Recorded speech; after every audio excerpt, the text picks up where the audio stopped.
In his first season as head coach, Rob Baxter secured Exeter's promotion to the Aviva Premiership. Prior to that, he'd captained the side for a decade.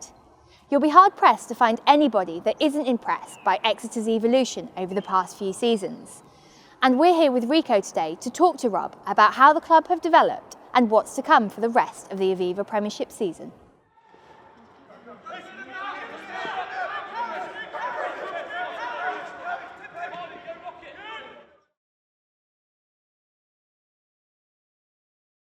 Oh yeah, obviously, looking back now, it feels fantastic. The truth was probably when I became the head coach, were we talking about getting promoted within 1 season, 2 seasons, 3 seasons? Not really. What we were talking about was just a kind of year-by-year improvement, really. Part of that had been ongoing anyway. I moved from the county ground.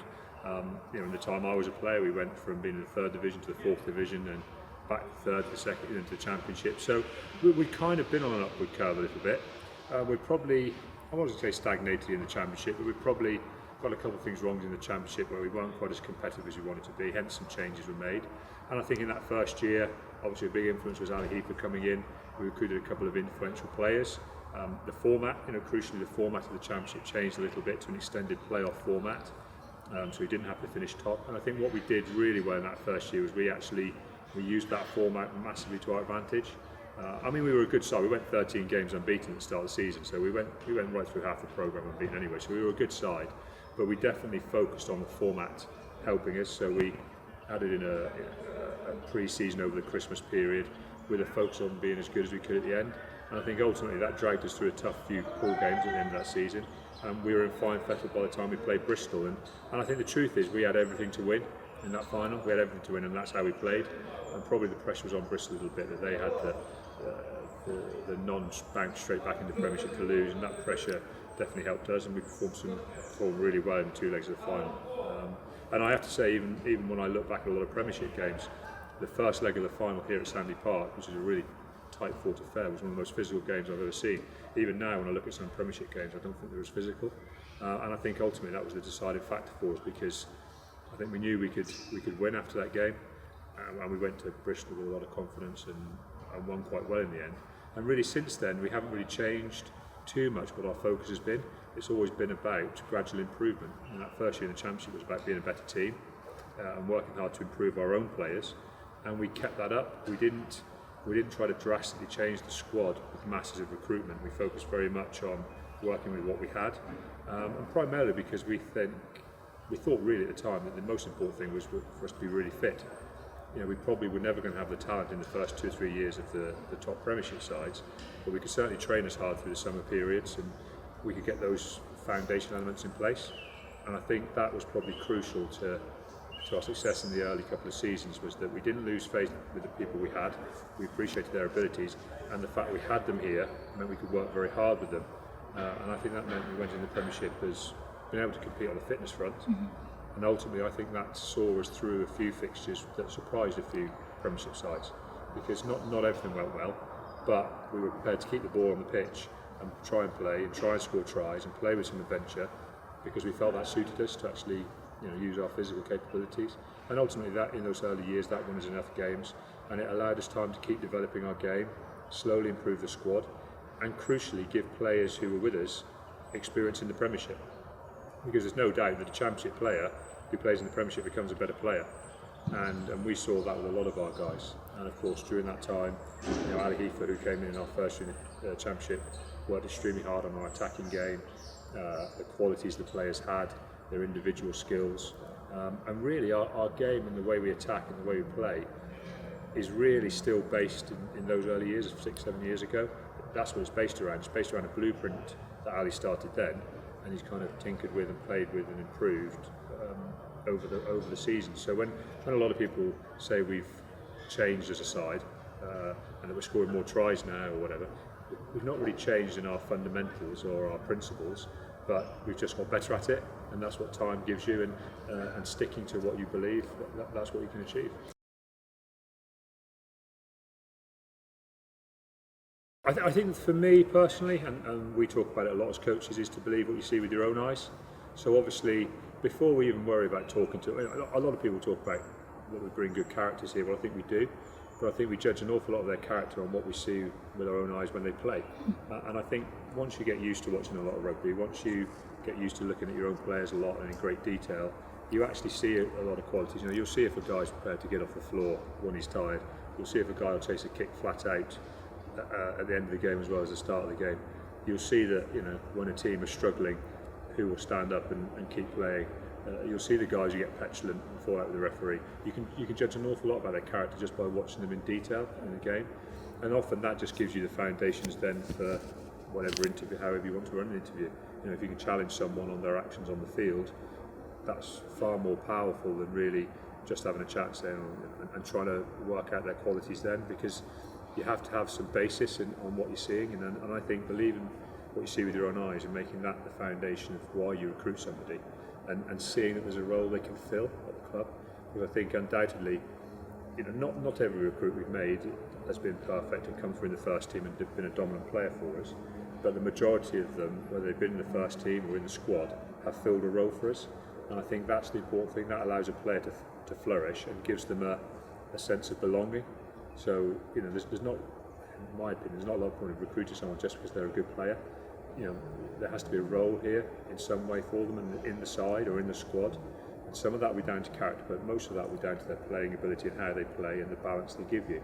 And I think if you go down the route of just recruiting good players because they're available, and they end up two people end up fighting for one role at the club, I think ultimately that's when you start to get a little bit of dissatisfaction, and actually doesn't let that either player really flourish in what they can achieve.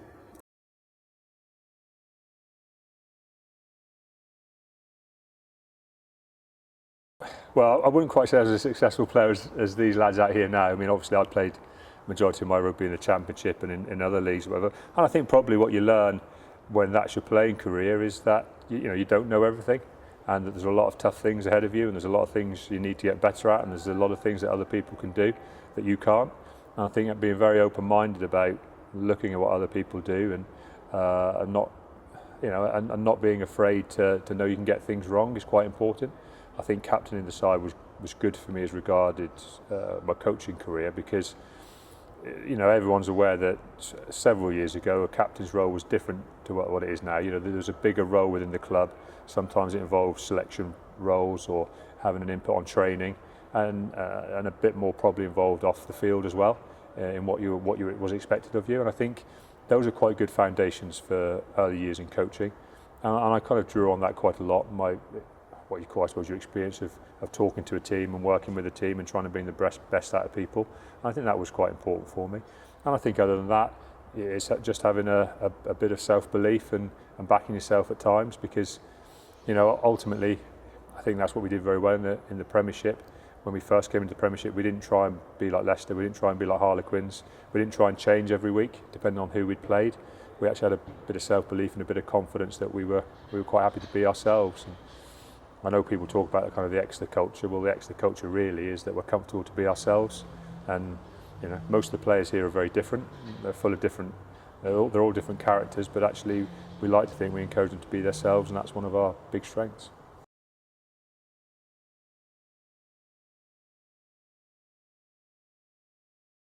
Yeah, I suppose a little bit. I suppose ultimately, because I could say, in some ways, one of the first things I did here at the club in a full-time role, although I came in as a forwards coach, a large part of that was I kind of started a bit of an analysis protocol here on individually coding the players and actually taking probably deeper analysis into what we did as a side.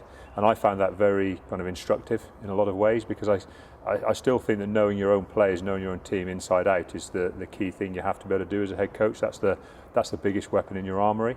So for me personally, I think technology has been a huge learning thing, and actually, I say, using computer software to analyse what we do, and I think more as individuals than anything else, has been massive for me. And obviously now, the fact that we can use the heart rate monitors and GPS tracking and stuff, and we can link a lot of it together, obviously just does give you a lot of information that, as long as you use it in the correct way, it can be a huge tool for you in the development of players. So I think it's played a massive role in it, particularly probably the last 10 to 12 years. Now, whether it'll increase much further, I'm not sure, because ultimately now we have cameras all around the pitch, so you get angles from everywhere. Every player's being tracked by GPS. You know what their heart rate is. You get the ability to to review the tape endlessly and make as many clips as you like. So how much further technology can go to aid us, I'm not sure. I mean, obviously medical technology and conditioning technology can potentially always improve. How much more we can actually use it on a rugby field, I'm not quite sure, and I think the next innovations are going to be very interesting. I think the TMO is good, and I think what we have to keep remembering, and I have to remind myself of this sometimes as well, when I'm in the grandstand screaming for a TMO intervention, the truth is we have to make sure, for the good of the game, we have to make sure the TMO is there for the right reason, and the right reason isn't really for the supporters, although I think the big screen moments do add some interest. I think we've got to make sure it's there to benefit the referee. It's got to be there to support the referee, and as long as we always have the basis that it's to support him, to make his job, I'm not going to say easier, but to help him be a better referee. I think that's the most important thing. We're all great as head coaches and as armchair critics of putting pressure on referees. Actually, rugby is a pretty complicated game, and I think a lot of coaches know this because we go out and we'll referee little bits of sessions, or we'll referee a contact training drill or something, and actually you miss a lot, and it's not until you review a tape you can understand that once you're in the hurly-burly, once you're in the thick of 30 guys running around, there is a lot to see. And I think if the TMO is used to help that guy be as good as he can be, and we kind of support it that way, I think it can be very positive.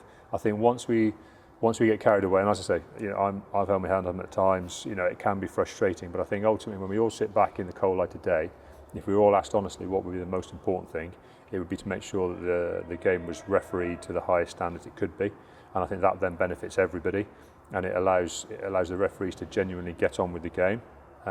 And make sure there's something there that they can call upon if necessary, and that's what we have to back up. We have to back up that that's what it's there. It's there to support them and help them do as good a job as they can.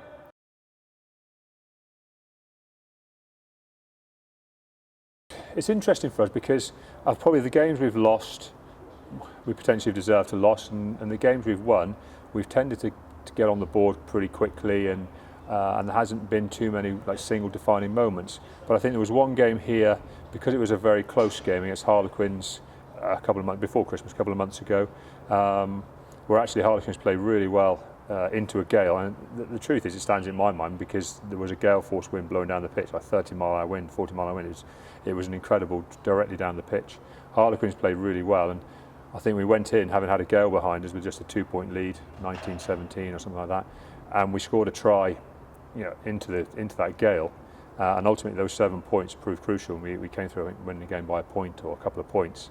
We drove a line out in the second half from about our own 22, played some great phase play, broke to the Harlequins try line, and after a bit of pressure, Gareth Steenson kind of slid over, and even then it was never felt like it could be enough with such a strong wind, and actually that really as a try against the elements under pressure to actually create something that saw us home in a very important game and helped us stay at the right end of the table at a period in the season when other people tend to think we drop off a little bit because the weather wasn't great and it was hard to play good rugby in those conditions. I think really that was a very important moment for us in the course of where we are at the moment in the season.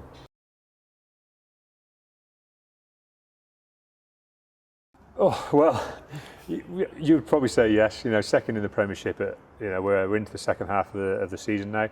Obviously, fantastic for us, and we haven't hidden away in the last couple of years saying we want to become an established top 6 side, and I think we're on our way to achieving that. Primarily because I think if you can put in foundations in place that allow you to be a top 6 side on potentially a regular basis, and you're going to be in around the top European competition. You're never going to be far away from challenging for the top 4, just based on the facts and figures of what you need to be top 6.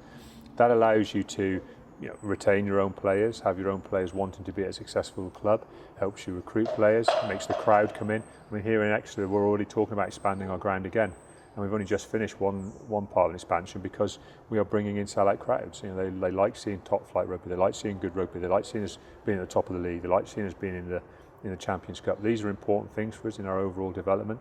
To be second is great. Is it ahead of plan? I don't really know because your plan is to get out there and build a squad that can be competitive in the top half of the Premiership. So that's where we are. We're competitive in the top half of the Premiership. If we finish up in the playoffs, probably. But again, we're planning to be in the top 6, so being in around the top 4 is something that you can achieve with a few good results, and that's probably where we are now. We still need to achieve a few notably good results, staying around the top 4, but we're in there and we're fighting, and that's what you need to do. You need to keep it in your own hands for as long as you can.